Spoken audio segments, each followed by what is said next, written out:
Theory of relativity हमें ये बताती है कि दुनिया की फास्टेस्ट स्पीड रखने वाली जो चीज़ है वो लाइट है। लेकिन आइंस्टाइन ये बात बखूबी जानते थे कि सब एटॉमिक पार्टिकल लेवल पर जो इन्फॉर्मेशन ट्रांसफ़र होती है वो लाइट से भी तेज़ होती है और वो इन्हें spooky action at a distance भी कहते हैं। इससे पहले कि हम क्वांटम मैकेनिक्स के बहुत ही मिस्टीरियस जो है रूल यानी कि क्वांटम इंटेंगलमेंट को समझें, हमें सब एटॉमिक पार्टिकल्स के बिहेवियर को समझना पड़ेगा। बेसिकली जो सब एटॉमिक पार्टिकल हैं जैसा कि इलेक्ट्रॉन, फोटोन या कोई दूसरा पार्टिकल, उनके रिप्रेजेंटेशन के लिए हमने 4 सब एटॉमिक नंबर हैं वो मुख्तस किए हुए हैं जिन्हें हम N, L, M और N से डिनोट करें। सब एटॉमिक पार्टिकल की रिप्रेजेंटेशन के लिए ये चारों क्वांटम नंबर्स हैं वो यूज़ किए जाते हैं और हर एक सब एटॉमिक पार्टिकल के पास ये यूनिक होते हैं जो किसी भी दूसरे सब एटॉमिक पार्टिकल के साथ मैच नहीं करते। पहले प्रिंसिपल क्वांटम नंबर जिसे हम N से डिनोट करते हैं, उसके बाद है ऑर्बिटल क्वांटम नंबर जिसे हम L से डिनोट करते हैं, उसके बाद है मैग्नेटिक क्वांटम नंबर जिसे हम M से डिनोट करते हैं और 4th नंबर पर आता है इलेक्ट्रॉन स्पिन क्वांटम नंबर।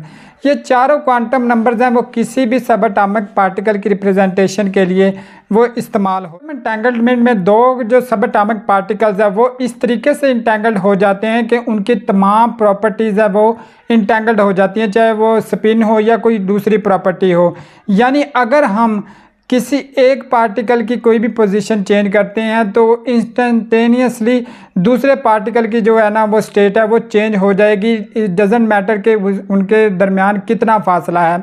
यही वजह है कि इन्हें spooky action at a distance Einstein ने कहा, क्योंकि इतनी जल्दी तो लाइट भी ट्रांसफ़र नहीं होती एक जगह से दूसरी जगह जितनी जल्दी ये इंफॉर्मेशन ट्रांसफ़र हो जाती है। लेकिन एक बात जो इसमें समझने वाली है वो ये है कि ये कुछ भी प्री डिटरमिन नहीं होता। जैसा कि हम एक एग्जांपल लेते हैं कि जब कोई भी टास्क किया जाता है तो उसके 2 रुख होते हैं, या तो हेड या फिर टेल, यानी कि उन दोनों में से कोई एक ही आएगा। ये चीज़ें तो प्री डिटरमिन होती हैं, लेकिन जो क्वांटम इंटेंगलमेंट है उसमें ये चीज़ें प्री डिटरमिन नहीं होती। जब किसी एक पार्टिकल की पोजीशन वो सिलेक्ट होती है तो दूसरे पार्टिकल को ये इन्फॉर्मेशन ट्रांसफ़र होती है जिसकी वजह से वो अपनी पोजीशन है वो चेंज कर लेते हैं। हम सिर्फ स्पिन के बारे में पढ़ेंगे। इलेक्ट्रॉन के पास बेसिकली 2 स्पिन होती हैं, या तो अप स्पिन या फिर डाउन स्पिन। विदाउट एक्सपेरिमेंट हम ये नहीं बता सकते कि किस इलेक्ट्रॉन के पास अप स्पिन है या फिर डाउन स्पिन है। इस पोजीशन को हम ये भी कह सकते हैं कि इसके पास अप भी हो सकती है और डाउन भी, जिसे हम सुपरपोजिशन भी कहते हैं। जब भी इलेक्ट्रॉन्स जनरेट होते हैं वो आपस में इंटरेक्ट करते हैं और वो इंटेंगल्ड हो जाते हैं। जब एक पेयर जो इलेक्ट्रॉन का वो इंटेंगल्ड हो जाता है तो उनमें से एक के पास अप होगी और एक के पास डाउन स्पिन। हम उन दोनों में से किसी एक स्पिन के बारे में भी जान लें तो हम फौरी तौर पर दूसरे के बारे में वो कह सकते हैं कि उसके पास वो कौन सी स्पिन होगी। इसी को हम क्वांटम इंटेंगलमेंट कहते हैं। 4 अक्टूबर 2022 को नोबेल प्राइज़ की जो डिस्ट्रीब्यूशन सेरेमनी है उसमें हैंसन ने यह कहा था कि आज हम उन लोगों को नोबेल प्राइज़ देने, क्वांटम इंटेंगलमेंट के रेयर वर्ल्ड को है वो दुनिया के सामने वो पेश किया।